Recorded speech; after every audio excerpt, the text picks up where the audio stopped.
바로 어제가 주님의 날입니다. 그래서 저녁에 텔레비전을 틀고서 우리 서울의 큰 교회에서 어떤 말씀이 전파되는가 하고 들었는데, 여러분이 잘 아시는 아주 큰 교회입니다.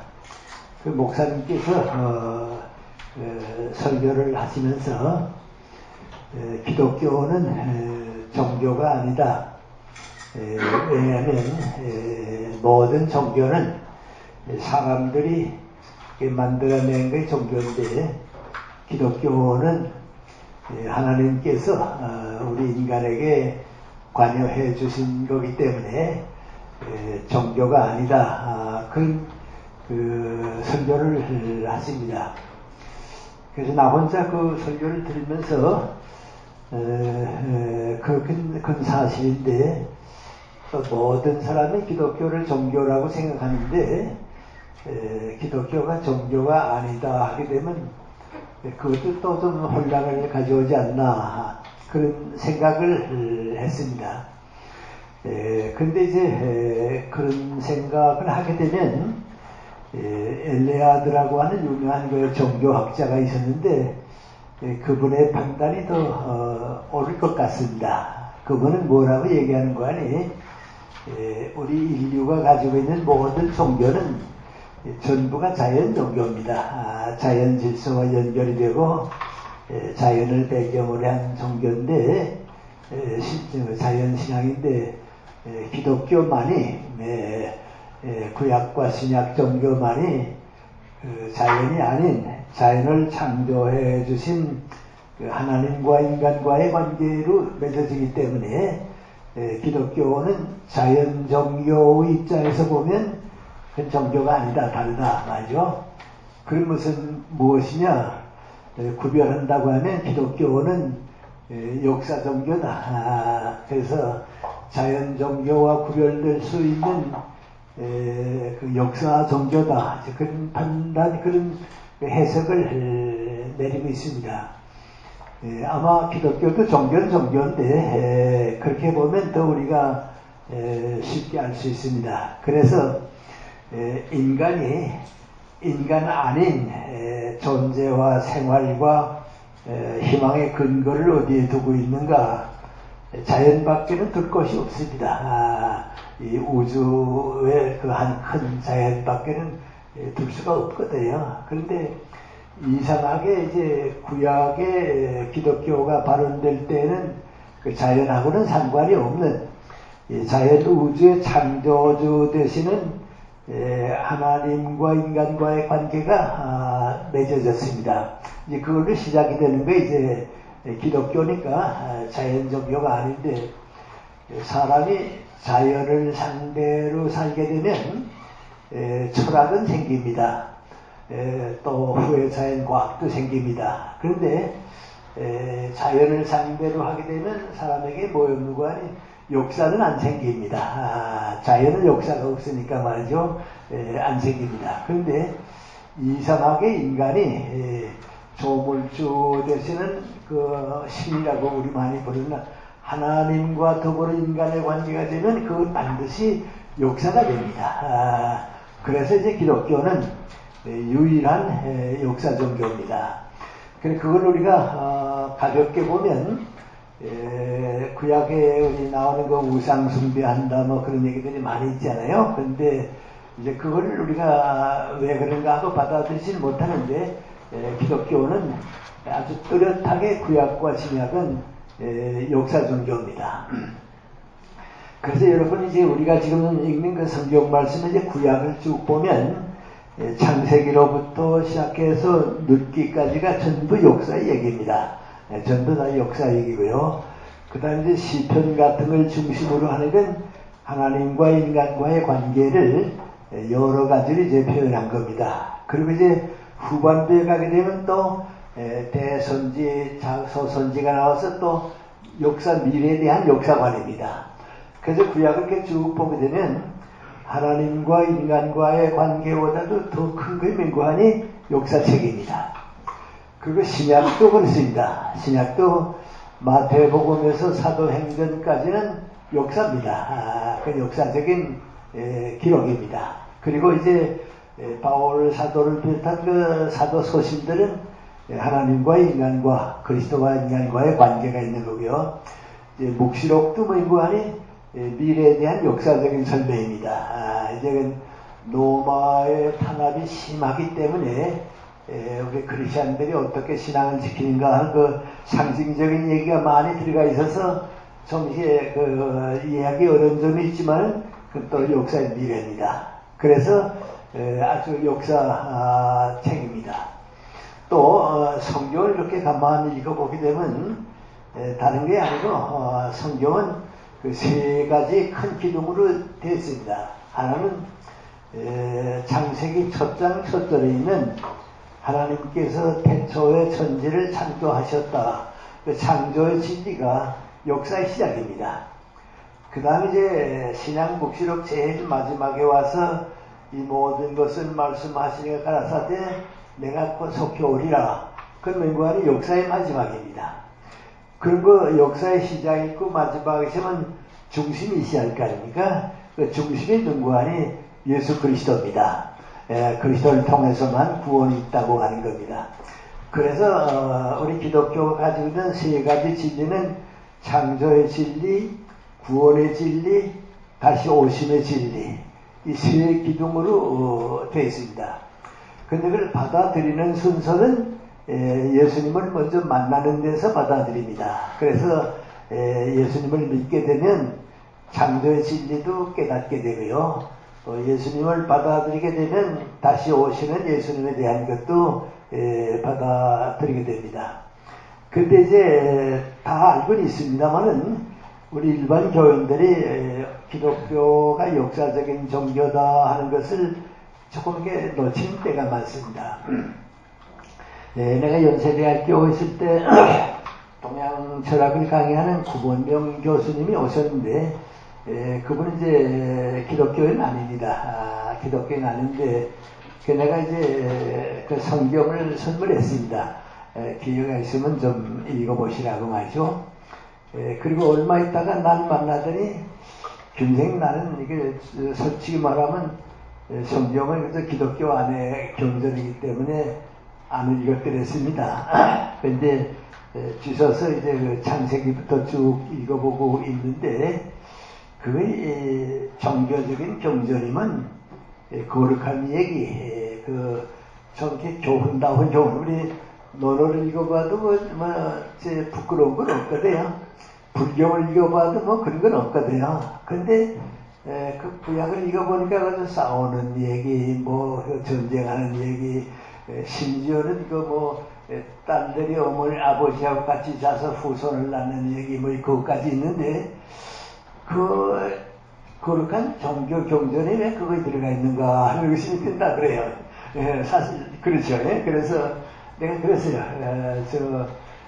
무슨 불경이라든지 불교는 특별히 그렇죠. 또 우리 뭐 논어 같은 거 읽어보면 그 종교적인 경전이기 때문에 좋은 점만 거기 쭉 기록되어 있지 부끄럽고 창피스러운 거 거기에 들어가 있지 않다고 말이죠. 그런데 이 성경은 역사 종교이기 때문에 역사 속에 신앙이 있고 역사와 더불어 기독교가 있기 때문에 그 역사적인 기록이라고. 그래서 그 당시에 있었던 사실들은 부끄럽거나 창피스러워도 다 들어가 있다 그랬더니 그리고 보니까 알겠다고 말이죠. 그리고 보니까 기독교는 그 역사 종교다 하는 걸 알겠다고 그렇습니다.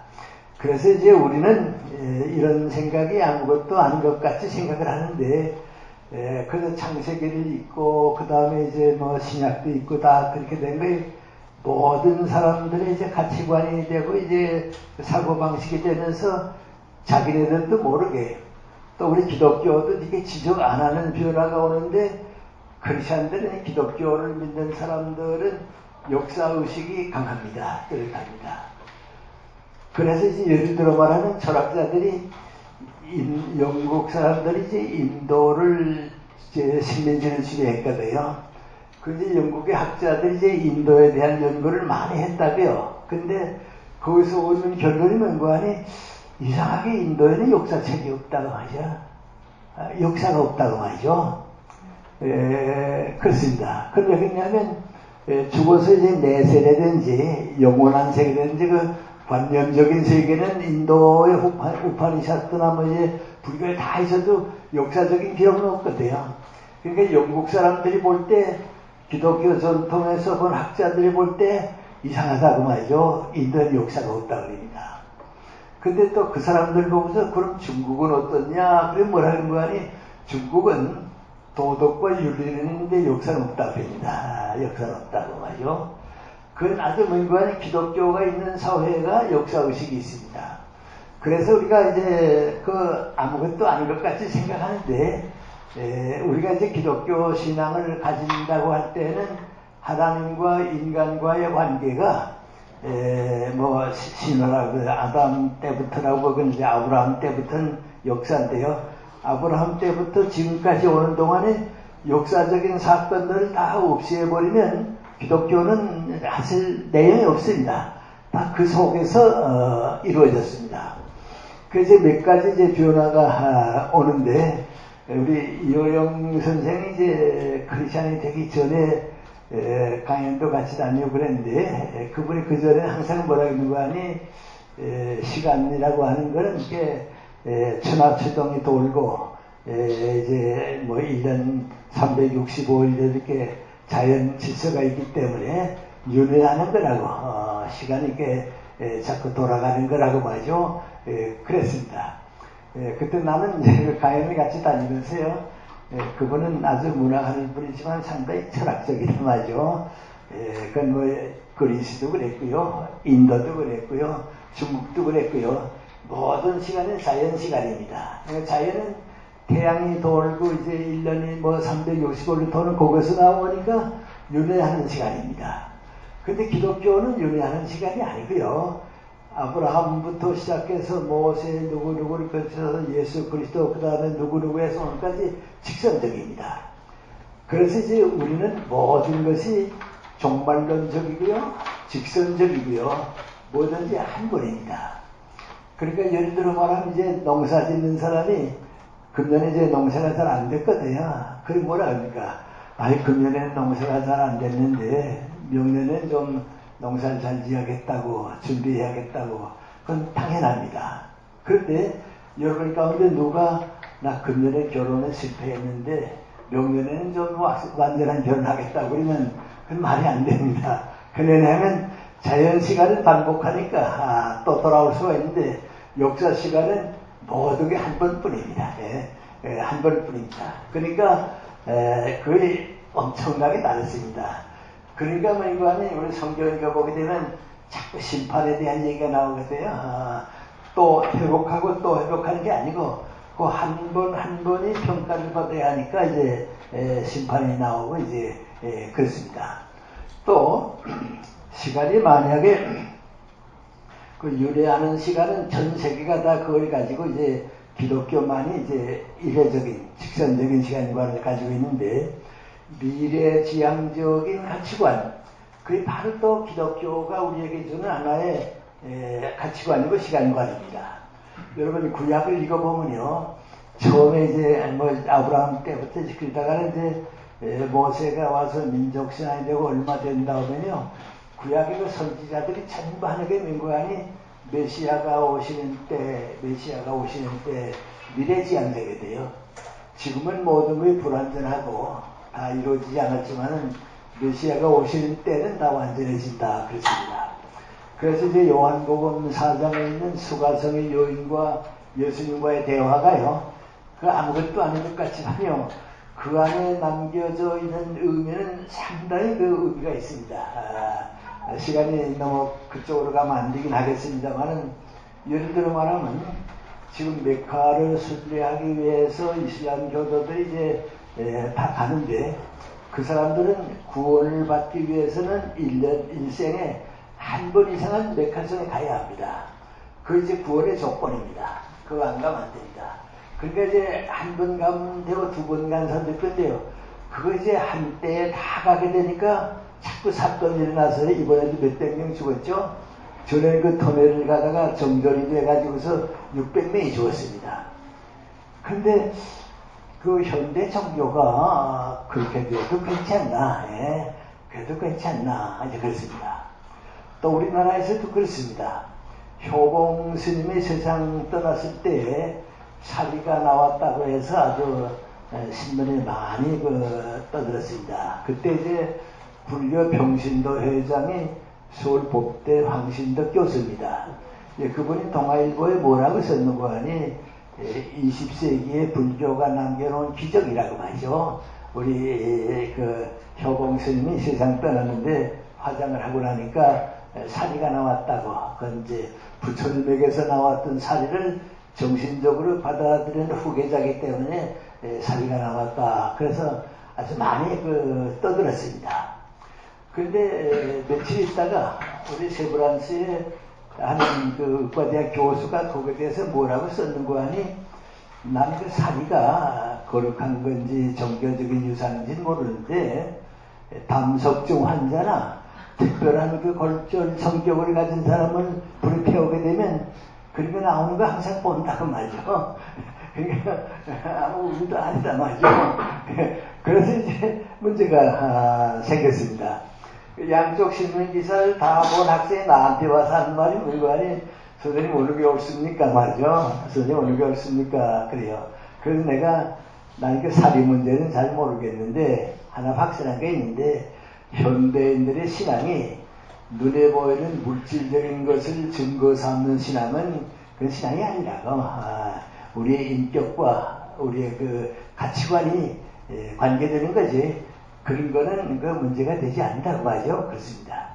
근데 이번 얼마 전에 저희 유명한 스님이 세상 떠났는데 그 스님은 뭐라고 유언했는고 하니 내가 죽은 다음에 화장을 해서 사리 같은 게 나온다고 해서 무슨 거룩화되든지 뭐 그런 소리 하지 말라고. 그건 아무것도 아니라고. 나올 수도 있고 안 나올 수도 있는 건데 불교는 그런 거 상대하는 게 아니라고 그랬거든요. 근데 예수님이 이제 그 수가성의 여인하고 얘기할 때 그 수가성의 여인이 그 사마리아 사람들이 다 믿고 있는 내용을 질문했습니다.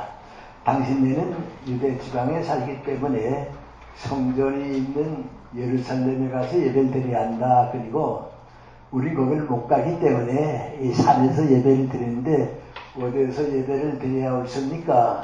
그건 아주 그 사람들의 종교적으로 제일 심각한 문제입니다. 그래서 이제 예수님한테 물어본 겁니다. 근데 예수님 뭐라 했는 거 아니? 예루살렘도 아니고 산도 아니다. 이제는 신령과 진정으로 예배할 때가 왔지. 그런 거 물어볼 필요가 없다 말이지. 그런 거 물어볼 필요가 없다 말이죠. 이제 그게 뭔가 아니? 기독교는 역사신앙이지 공간신앙이 아니다. 형식에 매달린 것도 아니고요. 뭐 이렇게 예배 형식을 어떻게 바꾸면 되냐 그건 아니고 그 눈에 보이는 가시적인 형식신앙은 아니다 그랬습니다. 그래서 나도요 그걸 깨닫지 못했습니다.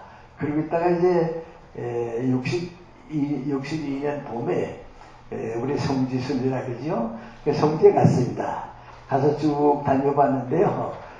내가 다녀본 것 가운데 제일 반그리스도적인 기독교 신앙과 어긋나는 건 전부 성지에가 있습니다. 완전히 미신입니다.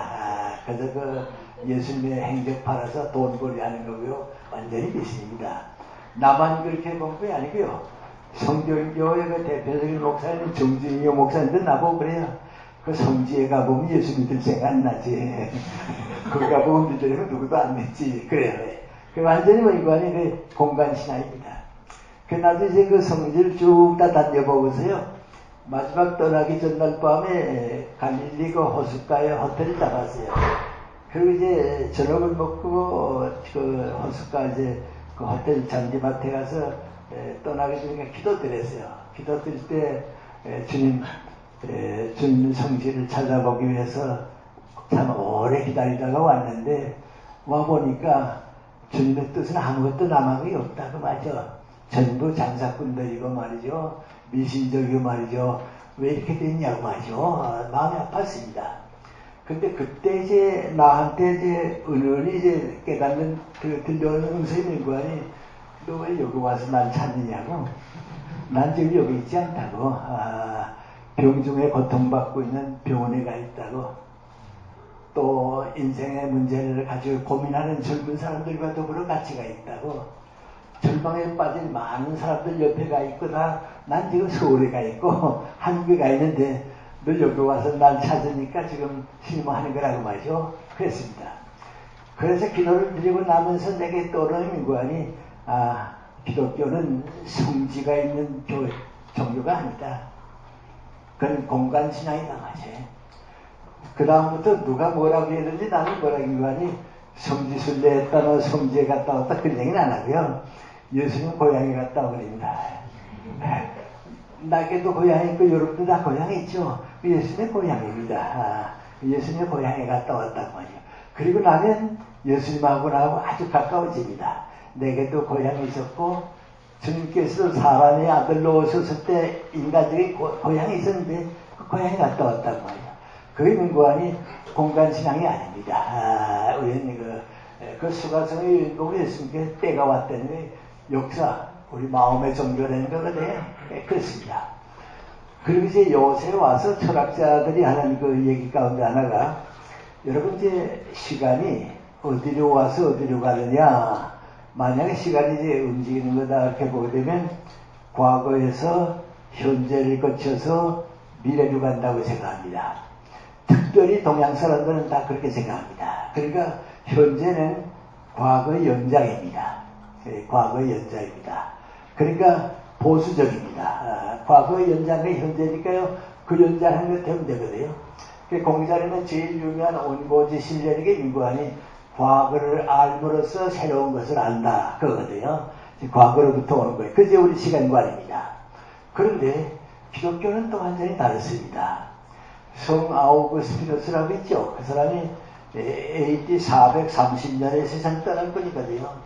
그분의 고백록을 읽어보면요, 마지막에 이제 창세기에 대한 해석이 있습니다. 거기에 유명한 그 시간에 대한 얘기가 나오는데요.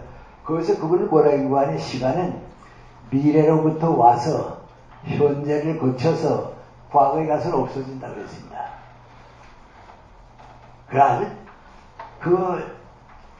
그때 말, 지금부터 1600년 전에 그분이 그런 얘기를 어떻게 했을까 말이죠. 그건 바울 선생의 생각입니다. 그리고 예수님의 교훈입니다. 시간은 미래로부터 와서 현재를 거쳐서 과거에 가면 없어집니다. 그러니까 과거는 이미 없어진 거고 미래를 채워가는 게 신앙이거든요. 시간이거든요. 미래로부터 오는 겁니다.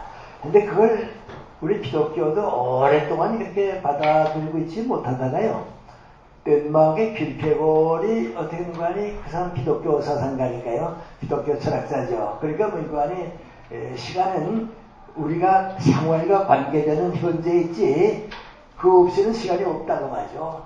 근데 이제 그걸 하이데거라고 하는 철학가가 다시 받아들여가지고 해석하면서 뭐라고 하는 거 아니, 시간은 죽음과 같이 앞에서 우리에게 온다고 말이에요. 그거 바꿔놓는데 2000년 걸렸거든요. 근데 벌써 430년에 그 아우구스티누스가 시간 미래로부터 온다고 했거든요. 그리고 지금 우리가 사는 걸 가만히 보면 인간은 미래에 대한 돌돌입니다. 그러니까 역사 종교입니다. 그래서 여러분이, 우리는 지금 전부 모르고 있는데, 아까 그 목사님이 설교 왔을 때 기독교는 종교가 아니다, 그렇게 보면 또 그건 좀 너무 잘못되고요. 기독교는 자연 종교가 아니고 역사 종교입니다. 그래서 이제 우상 숭배에 대한 얘기가 자꾸 나오는 건 민구안이, 자연 종교는 형상을 가집니다. 우상을 가집니다. 아마 석가님이 지금 우리나라에 오시면요, 대단히 슬퍼하실 거예요. 뭐라고 그럴 겁니까? 내가 언제 저렇게 사찰지라고 했냐고 말이죠. 무슨 저렇게 이렇게 많이 하고 말이죠. 그건 또 괜찮은데 불쌍히 저거 왜 이렇게 많이 하고 말이죠. 내가 언제 창피해서 숨을 데가 없다고 말이죠. 그럴게요. 그게 공간신앙입니다.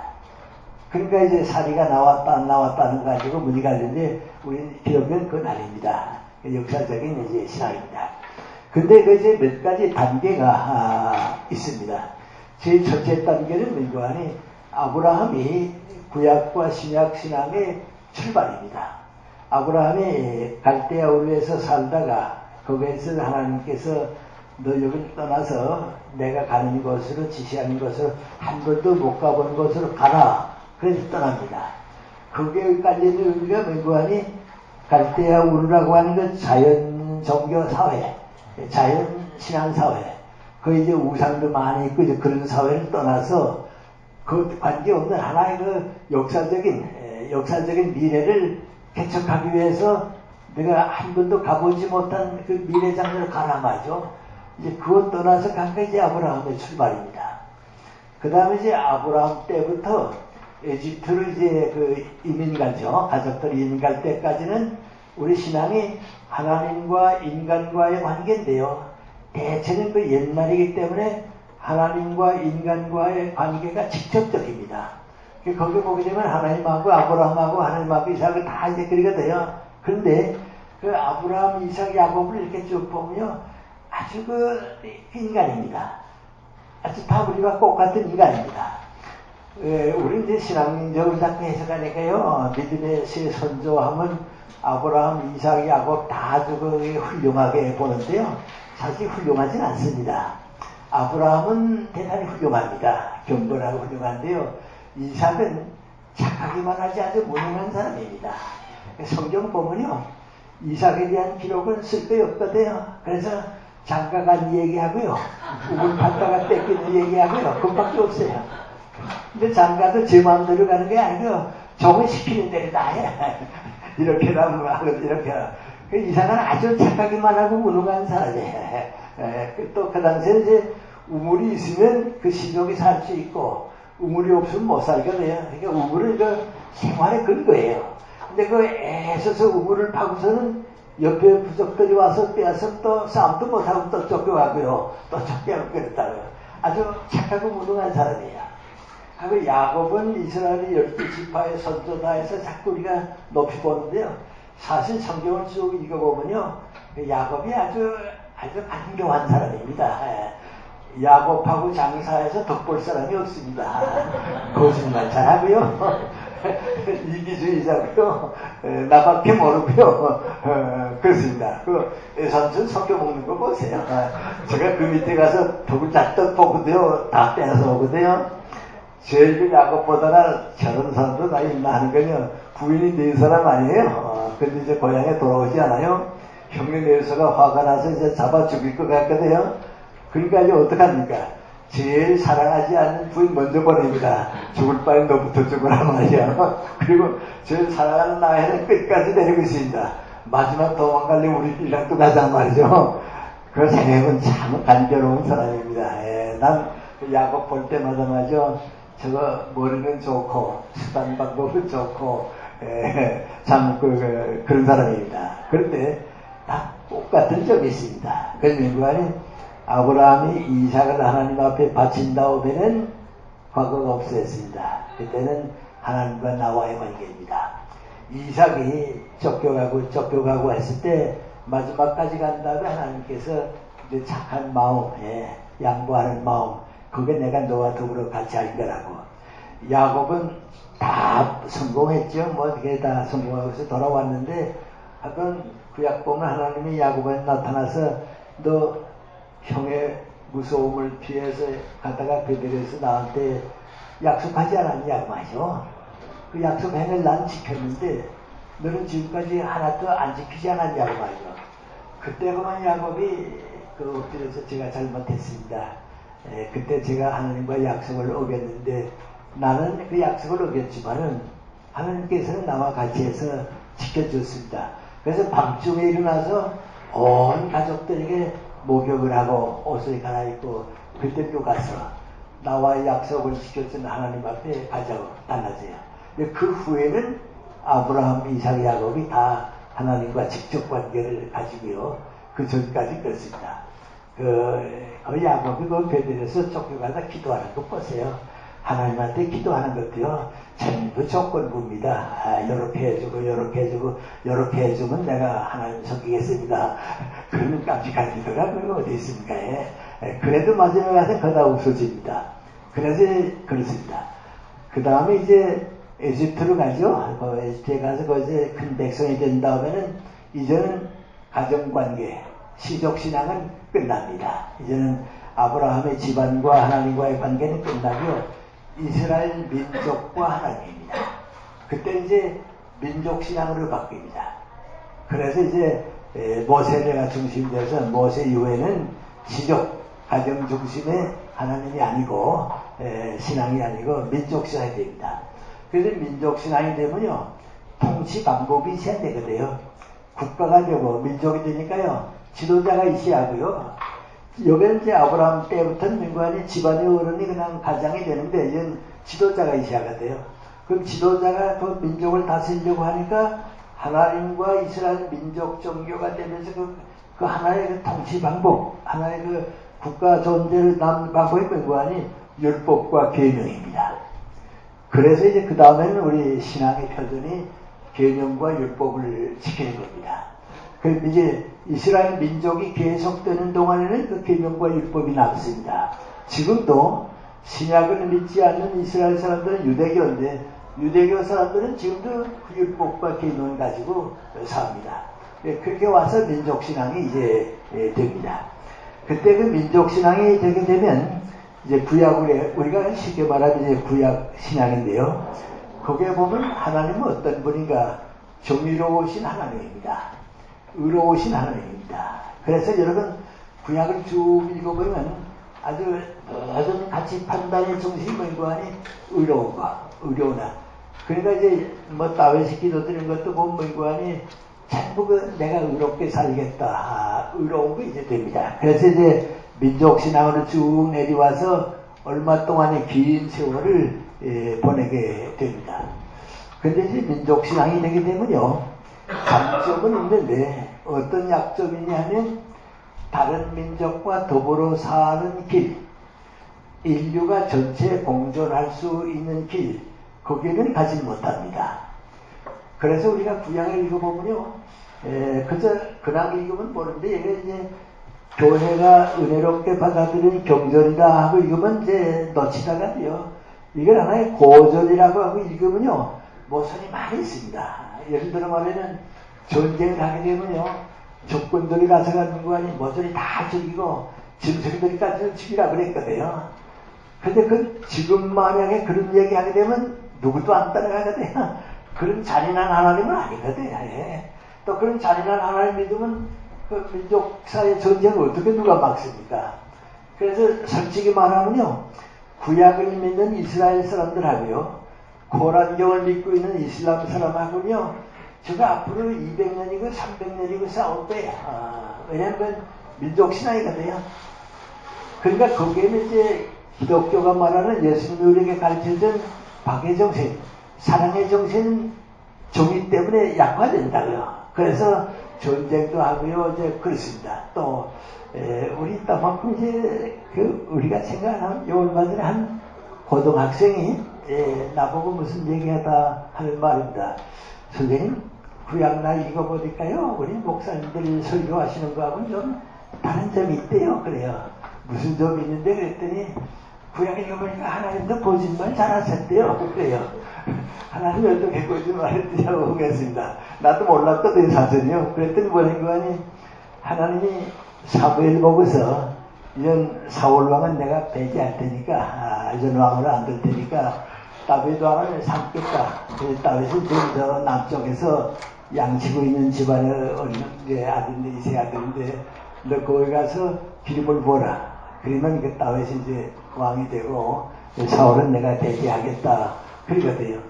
그러니까 사무엘이 뭐라 하니까 저리가 무서워서 못 갑니다. 왜 그러냐고. 사울왕이 이거 알게 되면 나 잡아 죽일 텐데 그냥 무서워서 못 갑니다. 그래요. 그러니까 하나님 뭐라 그러니까 그러면 제사드리러 와서 다른 것 때문에 왔다고 가서 그래라. 거의 거짓말이거든요. 그러니까 그 고등학생하고 하는 말이면 그 안에 하나님이 다른 사람 또는 제사장하고 거짓말 했대요. 그래요. 근데 이제 그 당시에는요, 우리가 신앙을 표현할 때 그렇게 표현하는 길밖에 우리가 가지지 못했거든요. 성경을 기록하는 거. 그러니까 우리가 솔직히 말하면 거짓말의 것도 때문에 이제, 그죠. 그래서 이제 계명과 율법을 가지고 사는데 그것이 이제 예수님께 옵니다. 예수님께서 오셔서 제일 그 놀라운 변화가 왔는데 뭐니 계명과 율법은 그 당시에 너희들이 행복하고 잘 사는 조건이 거기에 있으니까 그때 그 필요했는데 이제 내가 와서 너희들에게 새로운 계명, 새로운 신앙을 줄 테니까 이제 그걸 보내라. 이제 그걸 이제 옛날에 돌려보내라. 그러니까 그 제사장 서기관 바리새인들이 그거 가지고 사는데 말이죠. 그거 가지고 뭐 살고 있거든요. 그런데 그걸 예수가 버리라고 그러니까 그 예수를 도둑께서요. 저 예수 없이 하지 않으면 우리가 못 살겠다 말이죠. 그래서 예수님은 싫어하게 되고 이제 그렇습니다. 그 예를 들어 이제 안식일에 대한 문제인데요. 이제 그 10계명 가운데 셋은 하나님께 속하는 거고요. 나머지는 인간관계에 속하는 거거든요. 하나님과 인간과의 연결되는 게 안식일이거든요. 그러니까 이스라엘 사람들이 제일 그 신앙의 문제 삼는 게 안식일입니다. 지금도 안식교 가면 이제 그렇죠. 그런데 그 제일 중요한 게 안식일 문제인데 이 안식일 문제를 이렇게 그 가만 보면 예수님 뭐라 했습니까? 사람이 안식일을 위해 있는 게 아니고 안식일이 사람을 위해 있단 말이죠. 그건 그 당시 사람들은 상상을 못할 문제입니다. 그런 거아니 안식일은 너희 마음대로 해도 괜찮다는 겁니다. 왜냐하면 너희를 위해 있단 말이죠. 그렇습니다. 그리고 마지막 가서 뭐라 했습니까? 내가 안식일의 주입니다. 그러니까 내 마음을 가지고 안식일을 맞이해라 말이죠. 그 밖에 다른 건 구속받지 말아라 그거거든요. 나도 이제 중학교 다닐 때요. 주일날 공부하면 주일하고 목사님이 그러니까요. 12시 때까지 미리 자놓고요. 그 다음에 이제 12시 지나면 일어나서 공부하다가 새벽에 또 20일 됐는데 걸어가고 그랬거든요. 지금 생각하면요. 아유, 우리 목사님 너무 하시지. 그 왜 그랬나 말이죠. 근데 내 둘째 아들이 중학교 다닐 때 한국 어떤 나고 그래요. 아버지, 왜 주일날 공부하면 죄가 되나요? 그래요. 왜 그러냐? 그랬더니 아니 우리 목사님도 그렇게 생각하시고 그랬다고. 그래서 내가 저 이완신 감리교 감독님 집에 갔더니 그 감독님 밭에 나와서 잡초 뽑으시더라고. 뭐 감독님이 일하는데 너도 공부해도 괜찮을 거다. 그런데 이전 그런 얘기하게 되면 세상 사람들이 웃죠. 여러분 이상하게 생각하지 마세요. 그런 얘기 자꾸 하면요. 세상 사람들이 뭐라는지 아십니까? 저거 쓸데없는 거 가지고 왜 고생하나? 그러니까 예수님이 찌그립니다. 아무 고생할 필요 없는 걸 가지고 우리가 구속받고 있거든요. 그러니까 세상 사람이 이거니 예수 안 믿으면 될 거 아니야. 뭐 저 6.25 때 그 유명한 좀 보수적인 목사님이 계셨는데요. 교인이 질문을 했다고요. 예배 보러 올 때 버스 타고 오면 죄입니까? 아닙니까? 이라는 그랬다고요. 그랬더니 목사님이 다음 주에 뭐라고 대답한지 아세요? 예배 보러 올 때는 죄가 아니고 버스 타도 괜찮고 예배 끝나고 갈 때는 걸어가라고 하죠. 그런 세상 사람들이 뭐라고 그러겠어요? 뭐 저렇게 어리석게 사나 그러지 않겠어요? 근데 그 민관이 율법과 계명의 노예가 되면요 다 그렇게 됐습니다. 그래서 예수님께서 이제 그걸 이제 바꿔놓습니다. 바꿔놓으면 이제 두 가지 큰 변화가 오는데 그 큰 변화가 뭐 첫째는요 하나님은 의로우시다. 그 의로움이 구원이라고 생각하는데 하나님은 사랑하시는 아버지다 그럽니다. 근데 여러분이 글쎄 아무것도 아닌 걸로 생각하는데요. 하나님이 나를 사랑해 주시는 아버지다 하는 걸 깨달으면요. 그렇게 인생이 변할 수가 없어요. 근데 이제 우리가 항상 들으니까요. 그래서 아무것도 아닌 걸로 생각하거든요. 예를 들어 말하면 나 자신도 그렇습니다. 일본서 대학 다닐 때 학도병 문제가 나와서요. 한국 친구들이 전부 이제 군대 가게 됐거든요. 다들 가게. 그러니까 공부를 중단하고 우리나라도 아니고 일본 군대로 끌려간다 하는 게 얼마나 가슴 아픈 일이에요. 그러니까 정말 그 식민지에 사는 우리 운명이 높구나 말이죠. 일본 애들은 나라를 위해서 나가니까 그 희망이 갈 게 있는데 우리는 정말 죽으러 가는 거거든요. 그냥 다 절망 상태에 빠졌어요. 나도 그렇고요.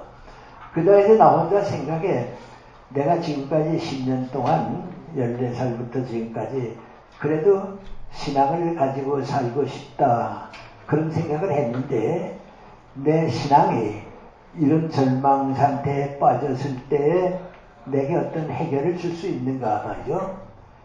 그래서 내가 주님 앞에 내가 어떻게 하면 좋겠냐 하는 걸 물어야겠다 말이죠. 그래서 좀 창피한 얘기입니다만은 뭐 이제 다 방 다 정리하고 말이죠. 한 사흘은 걸릴 거라고 생각했어요. 사흘 동안 내가 성경을 읽고 기도를 드리고 할 때 이런 그 절망 상태에 있을 때 주님께서 나에게 주신 게 뭔가 그걸 알고 싶었어요. 그래서 난 나름대로 이제 간단히 이제 기도를 드리고요.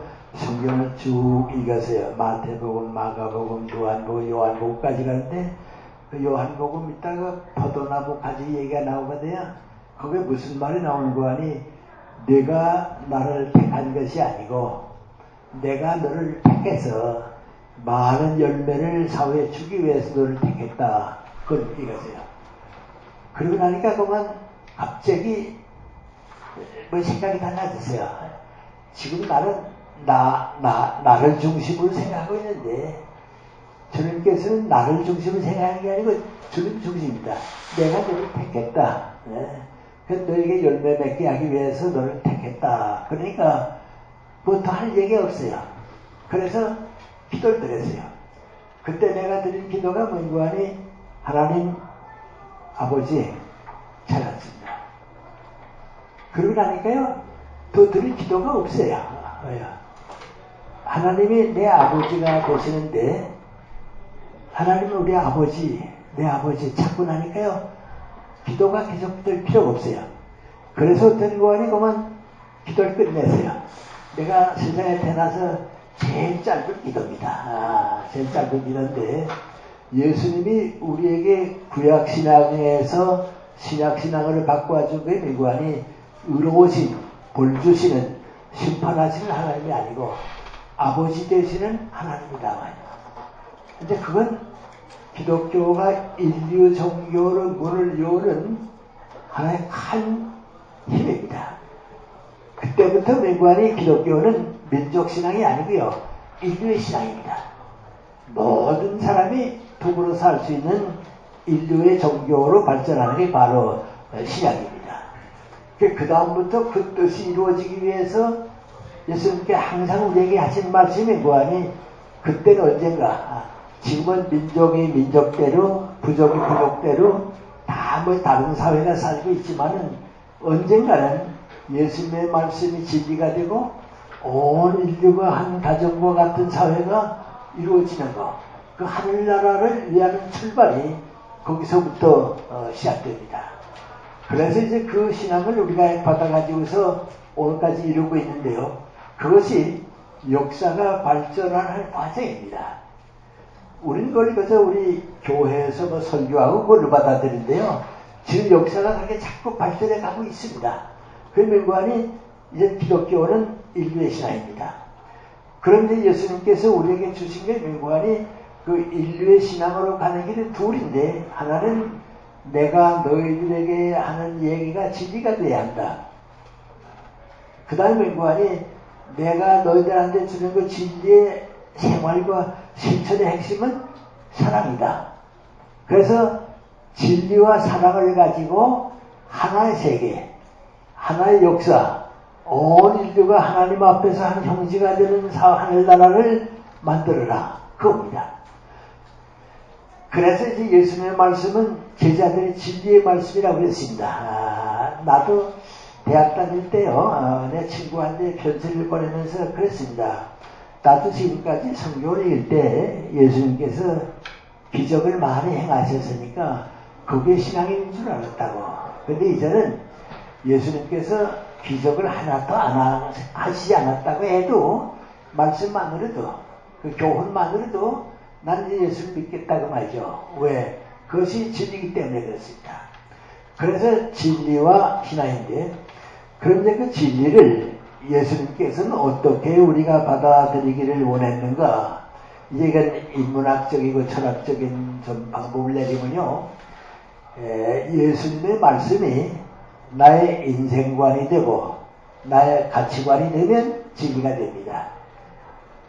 근데 우리는 지금 그 진리를 받아들이지 못하게요. 자꾸 교리로 받아들이게 돼요. 교리는 우리 교회가 만든 거기 때문에 예수님의 말씀을 해석한 거기 때문에 부분이에요. 근데 그렇게 받아들이게 되면요, 오래 걸리고도요, 집에 가지 못해요. 그럼 예수님의 말씀을 직접 내가 받아들여서 그 말씀이 내 인생의 목적이 되고, 인생관, 가치관이라고 하면 다른 게 아니에요. 여러분이, 그래서 쉽게 말하면 제가 이렇게 얘기하면 되겠죠. 우리 모두가 누구나 가지고 있는 문제가 뭔지 아세요? 사람은 무엇을 위해서 어떻게 살아야 하는가? 그게 인간의 문제예요. 그 문제에 다 맞닥뜨려야 돼요. 그럼 예수님께서 우리에게 주신 교훈이 무엇인가 말이죠? 그거 대답해 주신 거예요. 사람의 목적과 방법을 가르쳐 줄 거예요. 그거 받아들이면 돼요. 나 같은 사람은요, 목사님의 설교 내용이 그걸로 신앙을 가진 사람이 아니고 책을 읽어서 신앙을 가질 거예요. 중학교 때부터도 이제 많은 그 크리스찬들의 책을 읽고 이제 그걸로 신앙을 받아들였기 때문에요, 예수님의 말씀은 내 인생관이 됐거든요. 그 내 가치관이 됐거든요. 근데 그보다 더 좋은 게 없으니까 볼 수가 없었거든요. 그렇습니다. 그런데 그만 이걸 자꾸 우리 교파가 생기고 교리가 생기면서요, 그만 실수를 했어요. 그래서 이제 목사님들은 설교를 가만히 보면요, 진리가 아니고요, 자꾸 교리를 얘기해요. 그래서 우리 평신도 입장에서 보면, 인문학의 입장에서 보게 되면요, 제일 우리 목사, 교회 요구하고 싶은 거 있어요. 맹관이 제발 어린애들에게 교리를 가르치지 말라고. 어린애들에게 교리를 가르치게 되면 얘들이 다음에 어른들에서 자꾸 고민이 생긴다.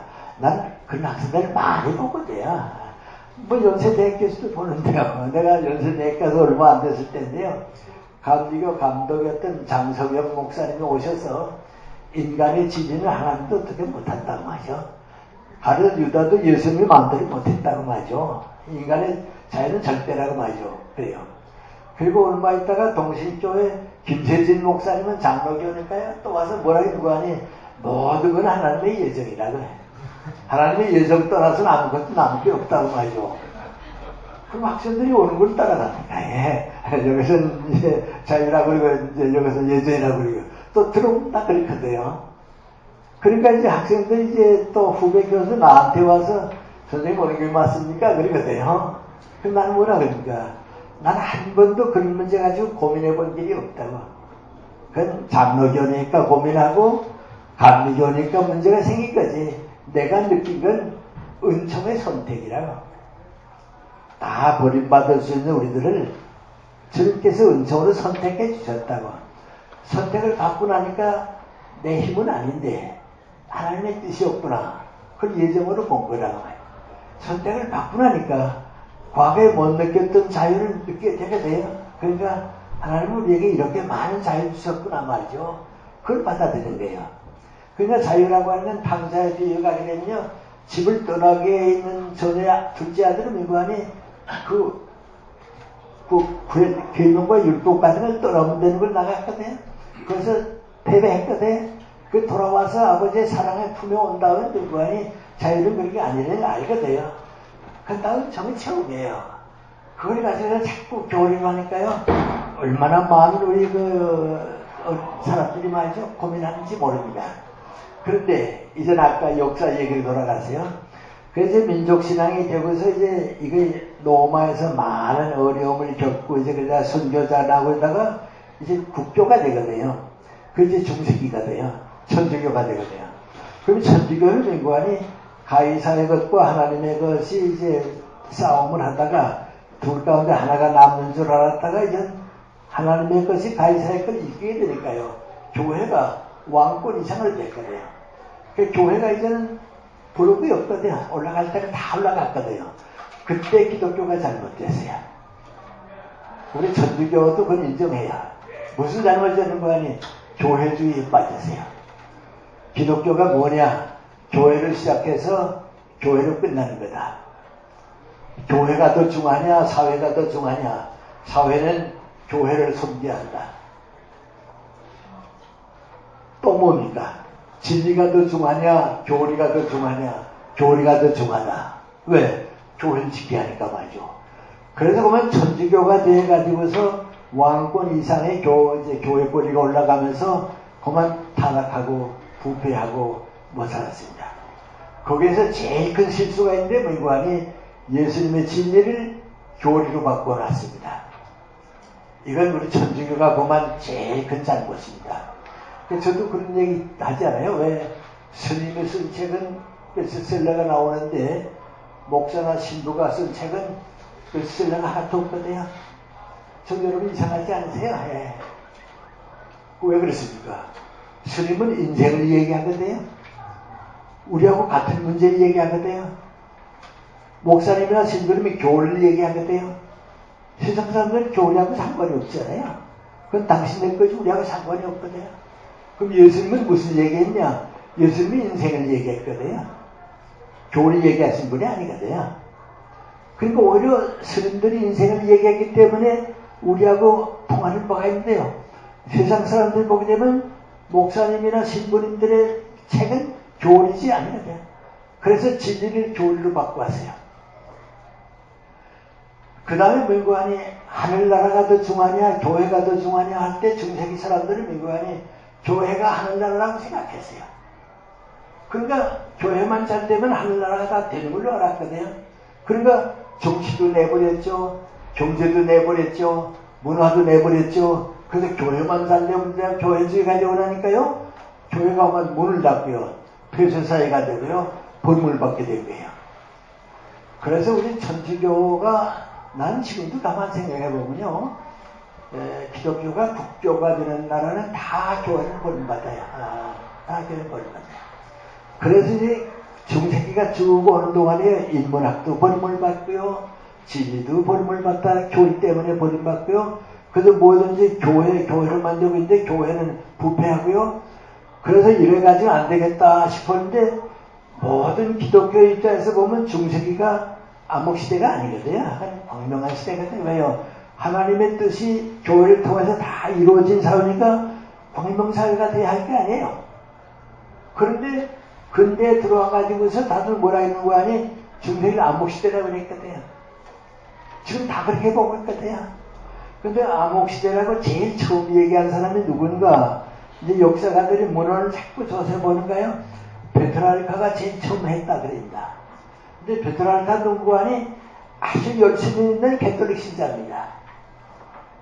그래서 중세기를 아주 하나님의 뜻이 교회 가운데 가득 채워진 아주 밝은 사회라고 보았는데요. 이 사람이 여행을 하면서요. 그리스에 가봤거든요. 로마 유적들을 쭉 봤거든요. 가보니까 민관이 중세기는 인간을 다 죽었거든요. 인간성은 다 없어지고요. 종교라고 하는 괴이 속에 인간이 그만 다 잠들어버리고 말았거든요. 그럼 인간을 다시 찾아줘야겠다 말이죠. 그러니까 민관이 차라리 그리스로 돌아가자. 차라리 로마로 돌아가자. 그게 르네상스예요. 그래서 중세기가 암흑시대라고 나온 거예요. 뭐 내가 더 긴 세계말 많다고 하니까 그래서 이 기독교가 중세기 때 그만 교회주의가 되면서 이제 병들었어요. 이제 그것이 역사적으로 이제 크게 심판을 받는데 그 심판을 한 사람이 누구 아니? 르네상스예요. 문예부흥이에요. 그 다음에 교회 안에서 심판을 받는 게 누구 아니? 종교개혁이에요. 나는 그 점에서는요, 우리 기독교적인 것만이 아니고요, 우리 서양 역사 전체를 봐서 마틴 루터의 종교개혁은 제일 큰 혁명이에요. 예수님의 혁명이 조용하게 시작했거든요. 그래서 인류 역사를 바꿔놨거든요. 마틴 루터는 가장 충실한 수도사였어요.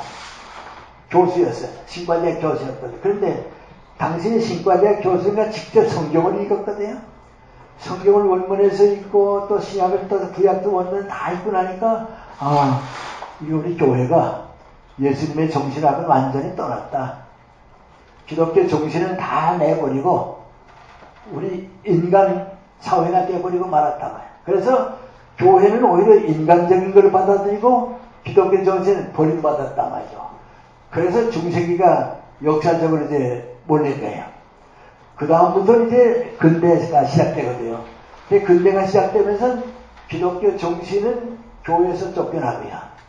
교회는 인간이 만든 교리, 교권 이것만 가지고 살기 시작했거든요. 그래서 교회가 지금 많이 시련을 겪은 거예요. 보는 거잖아요.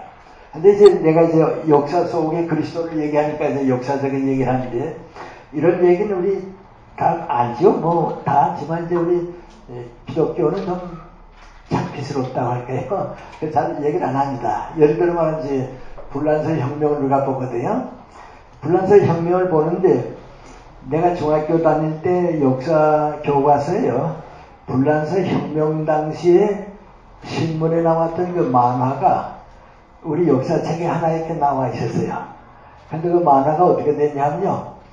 빽짝 마른 농부가 지게를 지고 있는데 그 지게 위에 피둥피둥하게 살찐 사람이 세 사람이 올라가 타고 있어요. 한 사람은 왕족이에요. 한 사람은 귀족이에요. 또 한 사람은 신부예요. 그러니까 그 만화의 제목이 뭔지 아세요? 이 농부가 얼마나 오래 견딜 수 있겠냐 말이죠. 그 혁명이에요. 그래서 혁명이 나니까 그 혁명을 일으키는 그 사람들이 전부 이제 한 요구한 게 있어요. 그 여러분 역사책에 배우지 않아요? 자유, 평등, 박애거든요. 그러니까 그 혁명하는 민족이 전부 나오게 있는 거 아니 자유를 달라. 평등한 사회를 만들어나고 사랑을 베풀어 달라 그러거든요. 그럼 그게 뭡니까? 그 기독교 정신이거든요. 근데 그 당시 천주교회가, 불란서 교회가 자유도 버렸죠? 평등도 책임 안 졌죠? 가난한 사람들에게 사랑도 베풀지 않았죠? 그러니까 교회를 지키려고 해서 사회를 버렸거든요. 그러니까 혁명이 난 거예요.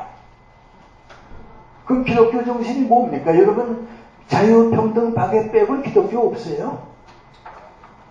그만큼 교회가 실수했어요. 근데 우리가 좀 역사를 배우게 되면요. 이건 우리 기독교가 정말 사회에 대한 책임을 지지 않았단 말이죠. 사회는 어떻게 되는지 그랬습니다. 또 러시아 혁명 났을 때 그랬습니다. 그 가난한 사람들이 말이죠. 먹을 거 없고 그러니까 교회에 대해서 정부에 대해서 우리 빈곤에서 벗어나게 해달라고 말이죠. 직업도 좀 달라고 말이죠. 좀 살게 해달라고 말이죠. 그런데 교회가 그 원하지. 아까 11조만 내라고 그러니까 헌금만 내라고 버렸거든요. 그러니까 하루아침에 공산주의가 됐거든요. 만약에 기독교가 살아서 그 사람들에게 가난을 해소해 주려지면 그 혁명 안 나요. 근데 났거든요. 근데 그럼 모든 사회가 다 그렇게 됐냐? 영국은 또 안 그랬습니다. 영국은 산업혁명을 일찍 겪었기 때문에요. 불란서 혁명보다도 어려운 문제를 먼저 겪었거든요.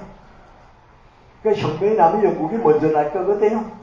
근데 영국은 그 비참한 혁명 안 겪었어요. 왜 안 겪었느냐? 북쪽에는 장로교가 나오면서 천주교하고는 달랐어요. 국민들의 걱정을 해주고요. 중산사회가 이체한다고 하는 걸 봐주고요. 가난한 사람들에 대한 책임을 지고요. 그랬어요. 남쪽에는 감리교가 생겼어요. 감리교가 생겨가지고 인간이 인간의 자유, 인간의 존엄성, 희망을 찾고 줬거든요. 거기에 이제 이스트 런던이 아니라 동런던의 빈민굴이거든요. 그 빈민굴 속에서 누가 나오는 건 또 구세군이 나왔다고요. 그래서 기독교는 가난한 사람을 위한 종교라고 나왔거든요.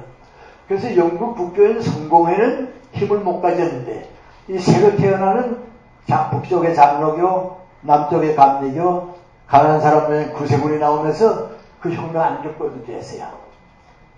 좀 미안하지만 솔직히 말씀드리는 거 아니 불란서 캐톨릭은 예수의 정신을 버렸고요. 영국의 개신교는 그리스도의 정신을 살렸으니까 그 역사의 고민이 너무 이거예요. 그러면 교회사는 그걸 취급 안 하는데 우리가 역사를 보는 건 다 당연한 사실이거든요. 그래서 지금까지 좀 내려온 거예요. 그런데 좀 중간 얘기를 많이 제가 말씀 못 드리는 우리 문제예요. 우리 문제인데 우리는 그럼 앞으로 어떻게 돼야 하느냐 말이죠. 지금 대교회가 생기고 큰 작은 교회가 자꾸 생기니까요. 다들 우리 교회가 부흥했다. 이전 교회 때문에 희망이 있다. 그렇게 생각하는데 바로 그런 생각에 빠지는 때가 중세기 돌아가면 안 돼요. 그래서 지금 우리 교회가 대교회주의가 되는 게 옳으냐 옳지 않느냐 하는 문제가 있는데 교회가 암만 커져도 그리스도의 정신이 거기에 남아있으면 좋아요. 교회가 암만 작아도 그리스도의 정신을 잃지 않으면 괜찮아요. 그런데 교회를 커지고 그리스도의 정신을 지키지 못하게 되면 그때는 교회는 빈집으로 남아요. 내가 72년에요. 이런 문제 때문에 좀 이제 여행을 했어요. 덴마크에 갔어요. 킬케고를 좀 보고 알고 싶어서 갔는데요. 주일날이 돼서 예배보러 갔거든요. 근데 여기가 킬케고를 다녔던 옛날 국교니까 중심교회고요. 코펜하겐 덴마크에서 제일 중심교회입니다. 그래서 예배보러 11시에 갔습니다. 갔더니 국교회니까 목사님들이 나라에서 월급 받고 살게 돼요. 목사님이 5분이 나와서 이제 예배를 집전하려고 그러는데 교인은 20명이 안 돼요. 나중에 내 아내가 제일 젊은 교인이에요. 다 이제 얼마 안 있다 이제 그 장례식 지날 사람들은 며칠 와요. 그러니까 이 목사님들이 출입구만 봐요. 또 안 들어오나 또 안 들어오나 말이야. 그보다 옛날에는요 60여 명 가득 차는 교회예요. 그럼 왜 안 나오느냐? 교육 수준이 자꾸 높아지니까요. 교회 가서 받아들일 게 없거든요. 받아들일 게 없다고 하는 게 누구 아니 그리스도의 정신이 우리 민족의 희망이고 국가의 장래고 교육의 기반이 되고 그걸 목사님들이 못 줬거든요. 그러니까 교회 가려고 하는 사람들이 누구 아니 교육관을 보든지 정치관을 보든지 경제관을 보든지 목사님의 생각이 우리가 떨어졌거든요. 그러니까 교회 가득 손하니까 안 가거든요. 그 다음 주에는 런던에 갔어요. 런던에 가서 조금 저 변두리 쪽에 좀 주택가 쪽에 가서 호텔을 잡고서요. 내 아내하고 이제 둘이 가는데 내일이 주일이니까 오늘 어제 그 예배볼 교회를 정해놓고서 관광 가자고. 그래 물어봐가지고 교회를 찾아가지. 갔더니 그건 11시가 예배가 아니고요. 낮에 예배가 없고요. 저는 7시가 예배예요. 그래서 관광하면서 늦게 7시에 갔어요. 갔더니 한 30명 가까이 되는 사람이 이제 그 교회에 모였어요. 근데 목사님이 광고를 하시는데 뭐라고 광고하는 거 아니? 오늘을 마지막으로 예배 보고 다음 주부터는 교회 문을 닫는다고. 그러니까 옆에 교회하고 합쳤으니까 글로 가서 읽고라고 말이죠. 그래요. 그래? 그 참 이상하다. 내가 용어를 잘 못 알아들었나? 물어봤어요. 이 교회가 이제 문 닫느냐? 그러니까 문 닫는다 그래요. 왜 문 닫느냐? 그랬더니 모이는 사람이 없다고 말이야. 예? 그래서 저쪽 교회가 합한다고 말이죠. 그래. 그럼 나보고 미국 다니고 왔냐? 그래. 나 미국으로 왔다고 그랬더니 요새 미국도 자꾸 교회 합한다고 말이죠. 왜냐하면 모이질 않으니까요. 합하고. 그렇게 됐어요. 천주교도 가봤어요. 가봤는데요. 바티칸 주일날 가서 미사 드리는데 가보니까요. 전부 외국에서 온 신부 수녀들 말이지 이탈리아 시민은 없어요. 그 다음에 행사만 있으려고 그래. 관광객이 그래서 수만 명이 그 베드로 성당 다녀가고 말이죠. 그렇게 돼. 일본도 그래요. 그래서 느낀 건 민관이 교육 수준이 높아지고 지성인들이 많아지게 되면 교회가 그분들에게 줄 것이 없어져요. 오히려 누가 주는 거 아니 책을 통해서 줘요. 성경 말씀을 알면 받아들이는데 교회를 통해서는 못 받아들이거든요. 그러니까 교회가 비는 거예요. 지금 우리는 안 걸릴 거라고 생각하는데 이제 보면 꼭 우리에게도 옵니다. 그런데 어떤 데가 이제 교회가 많이 모이냐? 지식 수준이 낮은 사회, 또 기복신앙에 빠지는 사회만 많이 모여요. 우리 연세대학교 교목실의 신과대학의 목사님이 한 분 계시는데요. 미국에서 신학다는데 은사님이 오셨어요. 그 은사님이 제자되는 그 목사 교수 보고서 서울에서 제일 큰 교회 한 번 좀 안내해달라고 그랬어요. 그래서 제일 큰 교회 이제 안내를 했어요. 그 10시 예배가 끝나고 11시 반 예배가 시작되니까 이제 교대하지 않아요? 나오고 들어가고 하는데요. 교회들이 빠져나가고 또 새로운 다음 예배 볼 사람들이 올라오는데 거기서 측정되는 그래서 위험을 무릅쓰고 뛰어 올라오거든요. 그래서 그만 이거 사고 나면 안 되겠다 해서 옆에가 비켰다고요. 비켜서 그 교수가 자기 제자고 묻기를 천천히 가도 될 텐데 왜 이렇게 뛰는지 모르겠다고 물어보라고. 그래서 한 사람을 물어봤어요. 왜 이렇게 뛰느냐 그랬어요. 그랬더니 목사님이 앞자리에 앉아야 복 많이 받는다 그래서 앞자리 차지하려고 한다 그랬어요. 그랬더니 그 교수님이 왜 많이 모이는지 알겠다 그래. 그 복 받기 왜 모이는 거란 말이야. 지금 그런 사람이 지나게 돼요. 그리고요, 이건 내 생각인지 모르겠는데, 내가 이제 그 가정에서 경험을 했기 때문에 말이죠. 예를 들어 말하면 이제 그 우리 집에 가정부로 와 있던 아주머니가 순복교회 집사인데요. 하여튼 얼마 있다가 같이 있기가 힘들어서 이제 가고 다른 사람이 왔거든요. 근데 그 전에는요, 교회 잘 모르는 아주머니가 10년, 한 20년 있었거든요. 내 아내가 병중에 있기 때문에 이제 필요해서 있었거든요. 근데 그 교회 잘 모르는 두 아주머니는 아주 고맙게 있었어요. 뭐 정직하고요. 날 위해 좋으니까 하는데 이 아주머니는 순복음교회 집사인데요. 그 마음이 좀 안 들어요. 그래서 같이 가 그랬어요. 그랬더니 안 가겠다 그랬어요. 그래서 내가 딸 보고서 내가 좀 어떻게 해보라고. 그래서 그 아버님 찾아가지고 오세요. 아버지가 너무 힘들어해서 이제 같이 하겠다고 그랬어요. 그리고 나 혼자 생각해요. 저 순복음교회 같은 큰 교회가 목사님이 교회들한테 가르칠 때 교회 안 나오는 건 죄가 아니라고. 왜? 교회 안 나오는 사람 많이 있다고. 하나님이나 예수님 한 번도 그 사람도 죄인이라고 안 그랬다고. 죄인이 아니라고. 그러나 거짓말하는 건 죄라고. 그건 예수님도 죄라고 그리고 하나님께서 소환하신다고. 또 헌금을 이렇게 열심히 안 해도 괜찮고 교회에 이렇게 열심히 안 나와도 괜찮은데 다른 사람에게 피해와 고통을 주면 안 된다고. 그건 사랑을 요구하는 거기 때문에 그건 죄라고. 그렇게만 가르쳤으면 우리 사회가 지금 많이 좋아졌을 거예요. 많이 좋아졌을 거예요. 그런데 그런 도덕성, 윤리성이 예수님의 그 인생관이 가치관인데 그건 얘기 안 하고요. 그저 교회 나오라, 많은 시간 보내라, 헌금만 해라 하니까요. 그거만 하면 구원받는 줄 알게 돼요. 그러니까 솔직히 말하면요. 이 기복신앙이 얼마나 이기적인지 자기 자신이 몰라요.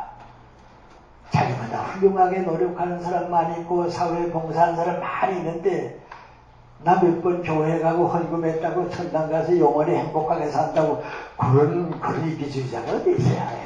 그건 상식에도 끝나지 않아요. 지금 우리가 그런 이제 관부모가 돼.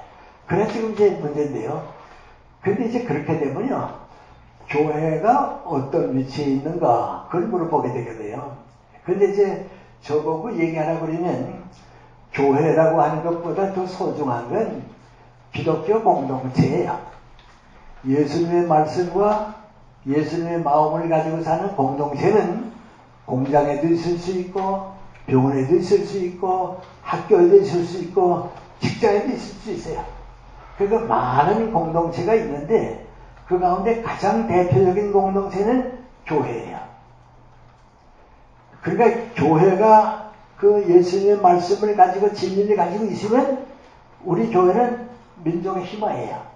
국가의 장래예요. 그런데 우리 교회가 그걸 상실하고 우리 교회만 크게 잡고 하겠다고 생각하게 되면 그러면 교회는 이제 앞으로 사회에서 버림받는 때가 와요. 그래서 문제예요. 근데 일본은 기독교가 이렇게 좀 지성사회로 들어왔기 때문에 우리하고는 좀 다른 점이 있어요. 내가 학생 때니까 이제 옛날이죠. 일본에 이제 공부하러 가면 이제 우리 같은 반 학생들이 모이거든요. 근데 일본에는 그 우리 반에 한 50명 가까이 있었는데요. 교회가 아니라 하나도 없어요.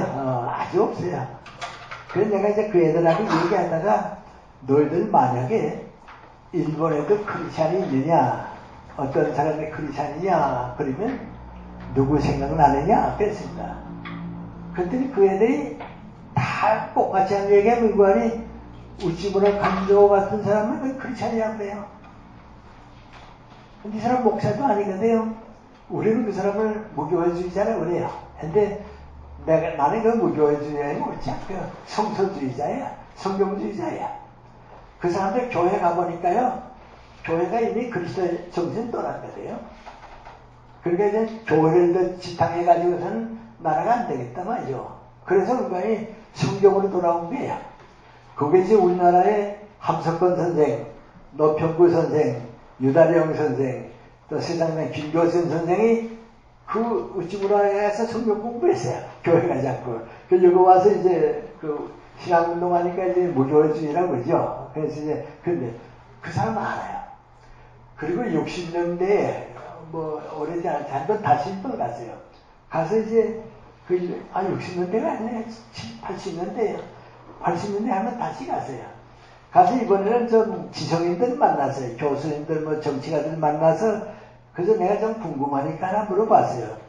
만약에 당신네들이 일본을 대표하는 크리스찬이 누구냐고 내가 물으면 누굴 생각하느냐 그랬어요. 그랬더니 전부 동경대학 정치학 교수들 야마야마 교수라고 그래요.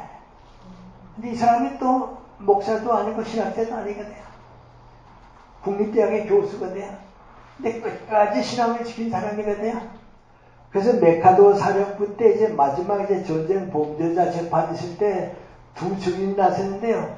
하나는 일본 밖에서 청나라 마지막 황제가 증인으로 나서고요. 일본 안에서 누가 나섰는 거 아니고 동경대학의 교수로 있다가 쫓겨난 야나야나 교수가 증인 나섰거든요. 그러니까 전 일본 사람들이 밀고 하니 그 사람이 제일 약보거든요. 그럼 그 사람은 누구냐 말이죠. 그 두 사람 누구냐. 교회가 이렇게 가지고 예수님의 정신하고 자꾸 떠나니까 성경으로 돌아가야겠다. 성경으로 하나를 돌아가야겠다. 그 운동을 일으킨 사람들이에요. 근데 일본은 지금 크리스천 교수가 한 3,000명으로 보거든요. 근데 그 3,000명은 대부분이 교회 안 나가는 사람들이거든요. 다 이제 그 책을 통해서 신앙 가진 사람들이거든요. 이제 그래서 다 그렇게 되자 하는 건 아는데 교회가 감당 못하면 밖으로 가게 됩니다. 미국에 그 유명한 감리교 지도자가 있었어요. 근데 그분이 인도 도상의 그리스도라고 하는 책을 썼는데요. 감리교 선교사로서 일센 존스 목사입니다. 그분이 이제 인도에 가서 쭉 선교하다가 인도 사회를 쭉 보고서 뭐라고 얘기하는 거 하니 교회가 그리스도의 정신을 잃게 되면 교회 밖에서 그리스도의 정신이 새로운 공동체를 만든다고 그러세요. 그 나도 이따만큼 생각하는데요. 우리 목사님들이 좀 다 그렇게 생각은 안지 모른다만 교회 10개나 50개가 생긴 게 좋았나 세브란스 병원이 하나 생긴 게 좋았나 그렇게 생각하면 세상 사람들은 세브란스 병원이 더 고마웠지. 그래요. 연세대학교, 이화대학교, 숭실대학교가 더 고마웠는가 장로교, 감리교 교회가 더 많이 생기게 더 좋았는가 그러면 교회도 그때 필요했지만은 그래도 연세대학교, 숭실대학교, 이화대학이 있었던 거에 민족의 희망이지 그러거든요. 하고 이건 내 생각이니까 뭐 꼭 나는요 연세대학교 있으면 이제 문과대학, 뭐 상경대학 이쪽에 속해 있거든요. 이거 이제 세브란스 의과대학에 속해 있거든요. 그런데 목사님이나 신학자는 다 이쪽에 있거든요. 그런데 내가 정말 고마운 크리스찬이다. 정말 그 크리스찬은 저렇게 살아야지 하는 사람들은 의사 가운데 있거든요. 그분들이요, 자기 나타내지 않고 정말 좋은 의사가 있거든요. 그래서 난 지금 우리 큰 교회가 외국에 선교사를 많이 보내는데요. 나는 좀 가서 학교 지어줬으면 좋겠어요. 가서 병원 지어줬으면 좋겠어요. 단지 그리스도의 정신을 그쪽에 살리면 돼요. 그 이전은요, 교회가 커졌기 때문에 우리 기독교는 성공했다 그때는 아니고요. 기독교 정신이 있기 때문에 우리에게 희망이 있다. 그렇게 보면 이 하나의 새로운 희망, 새로운 판단을 가지게 될 거예요. 그래서 저는 교회를 반대 안 합니다. 나도 뭐 교회 다니고요. 우리 교회가 좋은 교회 되길 원하고 그러는데요. 기독교의 정신을 잃어버리는 교회가 되면 그건 안 되고요. 기독교의 정신을 더 높은 수준에서 솔직히 예를 들어 말하면요. 정치하는 사람들이 민주주의를 가지고 고민하고 있는데 우리 목사님 설교를 들으면 좀 더 수준 높은 민주주의를 깨닫게 되겠지. 그리고 교회 와야 돼요. 기업을 하는 사람들이 사업에는 성공해서 돈을 벌었는데 이 돈의 가치가 사회적 가치로서 되기 위해서는 내가 좀 새로운 운동을 해야겠는데 우리 목사님께서 뭐라고 가르쳐주는지 모르겠다. 거기 가서 좀 배워야겠다. 그래서 와야 돼요. 젊은 사람들이 여러 가지 문제 가지고 고민하고 애쓰다가도요, 오늘 주일날 교회 가서 우리 목사님 설교하시는 거 들어보면 뭔가 알겠지, 그럽니다. 근데 우리 교회는 지금 진리는 못 주고요. 자꾸 교리만 강조하니까요, 정말 어렵습니다. 이제, 전 이제 자꾸 좀 이따 보고 오해를 받는데요. 내가 부산 가서 이제 목사님이 안 계시는 교회를 하나 어떻게 맡게 돼서요. 좀 맡아서 이제 이따가 서울로 오게 된대요. 그 피난이 가서 6.25 고생하는데 자꾸 예배당 진짜 그래요. 그래서 내가 이 다음에 저도 좋으니까 아무도 세입봐도 괜찮다고 좋으니까 애들 건강하게 키우고 좀 어렵더라도 그래서 다른 사람에서 도와줄지 예배당이 다음에 짓자고 말이죠. 그래서 내가 있는 동안에는 앉았는데요. 내가 떠나니까 그래 또 예배당 지었어요. 지나고 가봤더니 이제 또 그 예배당 지었는데요. 그것도 고마운 일이에요. 고마우지만 그건 후회하고 사랑을 먼저 베풀 줄 아는 거 그걸 우리가 해야 돼요. 그런데 이제 마지막 말씀이 되겠습니다만 천주교가 1700년 동안 그걸 못했어요. 그래서 솔직히 말하면 지성사회에서 받아들이지 않았다고요. 그러다가 7, 80년 전에 천주교가 크게 방향을 바꿨어요. 바울 6세 때부터 요한 바울 2세 동안 지금 바꿨는데 그 바꾼 게 뭔지 아십니까? 중세기에 1500년 동안 사회가 교회를 위해 있다고 생각했는데 그건 잘못이다. 교회가 사회를 위해서 봉사해야 한다. 그거 바꿨어요. 그럼 이제 다음번 우리가 원하는 게 누구 아니 우리 전중의 교리가 중요한 게 아니고 예수님의 진리가 중요하다고 하는 것까지 바꿔야 해요. 근데 여러분 우리 종교는 권위가 있거든. 예수님 말씀도 제자들이 그랬죠. 우리 선생님 말씀 들으니까 서기관과는 다르게 권위가 있었다 그러거든요. 근데 종교는 권위 때문에 생겨요. 우리 기독교도 권위예요. 그 권위가 뭔지 아십니까? 하나님 사랑에 대한 우리의 책임이에요. 근데 그 권위는 지금 자꾸 신부님들이 가지려고 하거든요. 어떤 때는 이제 목사님들이 가지려고 하거든요. 그건 아니에요. 사랑하는 데 책임이야. 내 친구 가운데 좀 성격이 좀 활발한 친구입니다. 우리 뭐 차관도 지나고 뭐 장관도 지난 친구예요. 우리 고등학교 동창이니까 뭐 흐물었거든요. 무슨 얘기하는지 그 친구 하는 얘기가 그렇습니다. 나는 누구도 무섭지 않은데 우리 어머니만 무섭다고 해요. 어머니한테 엄했냐? 그러면 엄해서가 아니고 내가 뭐라고 하려고 하면 우리 어머니가 내가 말하는 데는 할 말 하나밖에 없다고. 이 자식아, 내가 너 낳았다. 무슨 잔생각이 많으냐? 그래서 과연 그래. 내가 너 낳았다 말이죠. 왜 내 말 안 듣냐 그러거든요. 여러분 기독교 권위가 뭔지 아십니까? 하나님의 사랑이 예수 그리스도를 십자가 희생시켰어요. 그 명관이 나는 너희들 이렇게 사랑했다. 그 사랑에 대한 책임, 의무는 내 이웃에 대해서 가져달라. 그게 권위예요. 설교했다고 권위 서는 것도 아니고요. 유명한 신학자가 됐다고 권위 서는 게 아니고요. 예수님 대신 사랑해준 사람이 그 하나님의 권위를 나눠갈 자격이 있어요. 그래서 우리 좀 미안한 얘기입니다만 난 신부님들은 하고 싶은 생각인데요. 요새 신부님들이 많이 정치활동도 하고 정의구현 사제단체 활동 많이 하는데 이태에서 젊은 신부가 수단 남수단에 가서 희생당하고 왔다고 말이죠. 목숨 바치고 왔다고. 거기에는 다 울어줬다고 말이에요. 그리고 신부님이기 때문에 예수님을 대신해서 살아줬다고 다 받아들이거든요. 천주교가 무슨 추기경이 있다, 누가 있다, 유지되는 게 아니고 그런 분 때문에 유지되는 거예요. 우리 교회도요, 그리스도의 정신을 가진 목사님도 필요하고 신부님도 필요한데요. 그리스도의 정신을 가진 교수가 필요하고요. 그리스도의 정신 가진 의사가 필요하고요. 그리스도의 정신 가진 기업가가 필요하고요. 그리스도의 정신 가진 기술자가 필요하고요. 그게 필요해요. 근데 그걸 우리가 키워주는 것이 앞으로 교회 책임이에요. 그런 교회는 큰 필요가 없어요. 왜요? 일꾼을 키워줘야 돼요. 결론 비슷하게 그래서 얘기 하나 하죠. 미국에 있는 내 후배가 미국 신문에 났던 칼럼을 하나 이제 나한테 보내줬어요. 그래서 내가 그 칼럼을 보고서 내 후배가 고맙게 보내줬다. 그래서 다른 얘기는 아니고요. 볼티모어에 있는 목사가 LA 지방에 여행을 갔다가 비행기 타고 이제 돌아오는 거예요. 돌아와서 비행기가 워싱턴 DC 상공을 쭉 지나오니까요. 비행기 밑을 내리다 보면서 저기 대통령이 보면은 백악관이고 저기 국방서이고 이게 국회의사당이고 다 보는 동안에 그만 비행기가 지나가니까 볼티모어 상공으로 왔어요.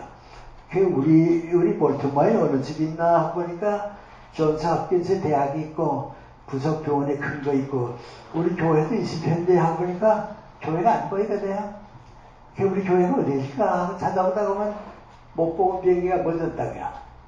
그 와서 이제 여행을 끝내고 이제 교회 가서 기도를 드리는 거예요. 기도를 드리면서 뭐라고 하니 하나님 우리 교회가 보이지 않는 것이 감사드립니다.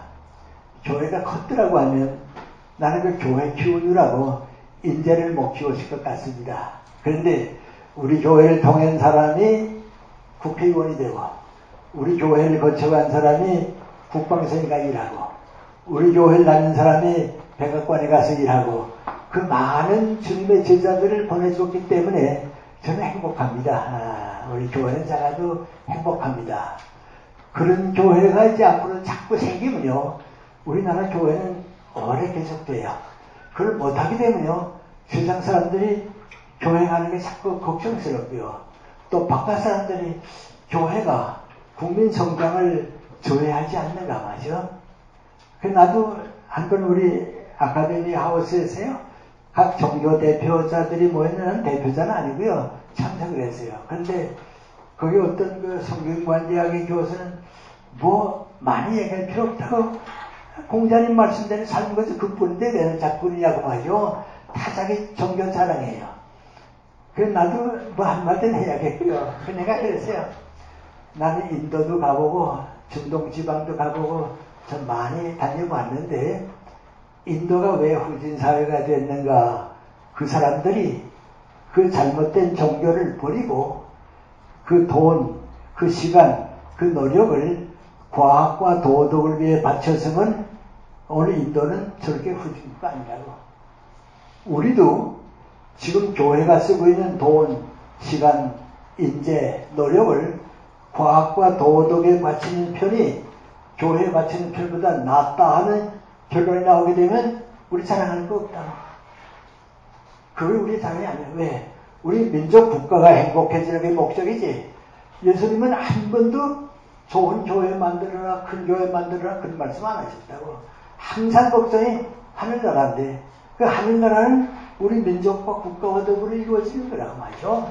그러니까 좀 책임을 지자고 말이죠. 예. 우리 자랑하기 전에 책임지자고. 우리 책임을 다 감당하게 되면 자랑은 세상 사람들이 해준다고 말이죠. 내가 나 자랑하는 부분 이건 그 생이 아니라고 말이죠. 좀 그런 얘기 했던 게 있어요. 앞으로 우리나라 기독교가 좀 그런 방향으로 가야 되겠어요. 그런데 이건 지금 한 가지 말씀드리는 게 누구 아닌 예수님은 역사를 바꾸시는 분이에요. 이렇게 철학자도 아니고요. 신학자도 아니고요. 공자님같이 달려가는 분도 아니고요. 석가님같이 가르치는 분이 아니고 역사를 바꾼 분들이에요. 동국대학의 이기영 교수님 세상 떠났죠. 나하고 나이가 비슷한 세상 떠났습니다. 그분이 사실 천주교인이었어요. 불란서 공부하러 갔다가요. 그만 불교로 바꿨어요. 거기 가서 바꿨어요. 그래가지고 와서 이제 불교학을 해가지고서 동국대학의 교수가 됐거든요. 그래서 난 가까운 사이니까 내가 이제 물어보는 거죠. 왜 천주교 믿다가 그 불교로 갔냐 말이죠. 그래서요. 그랬더니 두 가지 얘기야. 그 하나가 누구 아니 석가님에 비하면 예수님이 너무 옹졸하다 그래요. 왜 그랬냐 그랬더니 석가님한테는 원수가 없다고. 모두를 사랑하고 다 자비를 베풀고 동물에도 자비를 베푸는데 예수님은 좀 옹졸해서 욕도 잘하시고 말이죠. 그래서 거기서 요 같은 사람이라고까지 그리고 말이죠. 그래서 석가님이 더 넓어서 그리고 갔다고 그래요. 그래서 내가 당신이 그렇게 생각할 수 있다고. 그런데 석가님은 역사에 대한 책임을 안 졌다고. 예수님은 우리를 위해서 역사에 대한 책임을 졌다고. 석가님은 절대로 십자가에 못 박힐 뿐이 아니라고. 예수님은 자신의 십자가를 졌다고 하죠. 그래서 나는 예수님은 정의와 사랑을 함께 우리에게 수록하시니까 책망하니까 책망하는데 그건 사람이 미워서 책망한 게 아니고 악을 욕한 거라. 악은 용납할 수가 없거든요. 그 악을 버린 거라고 하죠. 그래서 석가님은 사니까 가만히 계셔도 만족하지만 예수님을 거기 가서 가만히 계실 분이 못 된다고 하죠. 우리 교회에서 50분이라고 하죠. 그랬더니 또 그분도 또 그래요. 그건 그래. 그런데 우리가 기독교를 새롭게 역사의 과거를 보지 말고 이제 미래를 봐서요. 예수님이 계신다고 하면 우리에게 원하시는 게 철학적인 말을 드리면 이거 아니 창조적인 신앙이에요. 희망을 주는, 역사에 희망을 주는 신앙이에요. 그래서 그런 예수님을 새롭게 받아들일 수 있었으면 교회도 우리 신앙생활도 우리 모든 교육기관도 희망을 가지고 그게 못 가지게 되면요. 인간이 인간을 위해서 애쓰다가 자기 종말에 빠질 것 같아요. 하나 확실한 건 인류가 인류를 구원하지는 못해요. 그건 안 돼요. 지금 우리가 공산주의가 어떻고 자본주의가 어떻고 자꾸 떠들려도요. 그 희망은 아니에요. 그 희망은 예수님께서 주신 말씀과 진리예요. 그걸 가지고서 우리가 좀 역사를 새로 창조해가는 출발. 우리보다도요, 우리 젊은 여러분이 좀 깊이 예수님하고 가까이 가서요, 새 출발해 주시기 바랍니다. 고맙습니다.